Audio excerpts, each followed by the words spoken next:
What does All Elite Wrestling mean to independent professional wrestling? We're going to talk about it coming up.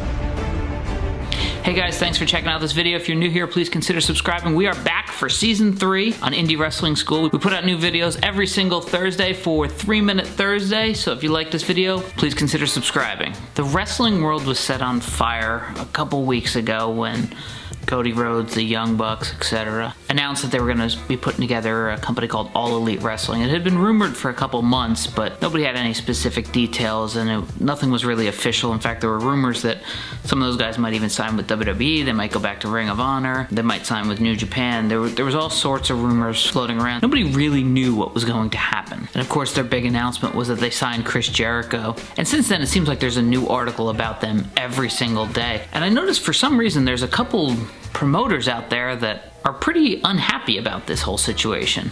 I couldn't really seem to figure out why so many of these promoters were unhappy, because I look at All Elite as a great thing for independent pro wrestling and for pro wrestling in general. So the argument to be made for the promoters that are unhappy is there's less and less talent for them to use. You know, they had signed guys like Joey Janela, MJF, and a couple others. So now the promoters feel like there's less talent for them to book, and they have to go with more expensive options or try to create new stars. To me, if you're not excited about the opportunity to create new stars, you shouldn't be in pro wrestling. You shouldn't be a promoter. You shouldn't be a booker. Now's your chance. Now you can create the next star, and hopefully they'll get signed by WWE or All Elite or Ring of Honor or CZW or MLW or New Japan. There's so many options out there today for wrestlers, and if you're a promoter who's not excited about those options and you're just worried about how it's going to affect you, you're just being selfish.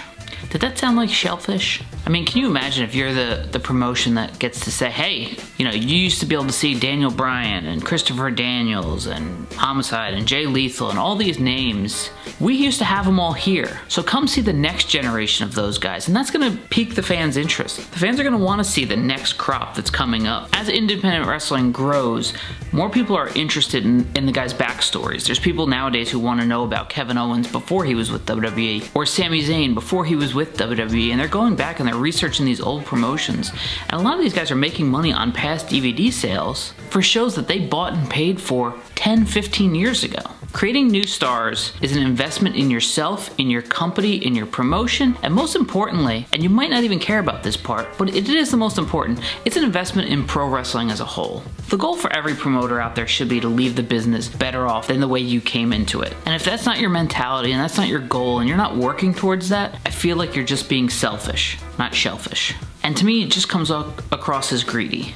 I had planned on doing this video about All In, and then so much time had passed between Season 2 and this previous season that All Elite was announced. All In was a great event for everybody involved on the show, any fans who watched it.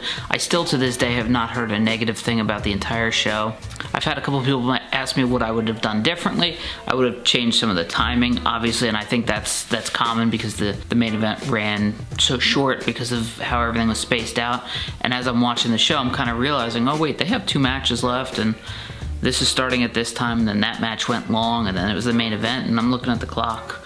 And I was figuring since it's on Fight TV, maybe they'll give them more time, but obviously that wasn't the case. So it's just very minor things that I'm sure they'll improve upon as All Elite goes on.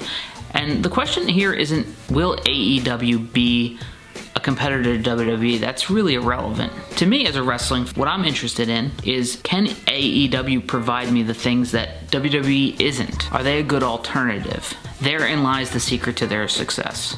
That's all for this week. If you enjoyed this video, please beat the shit out of the like button, and we'll see you next week.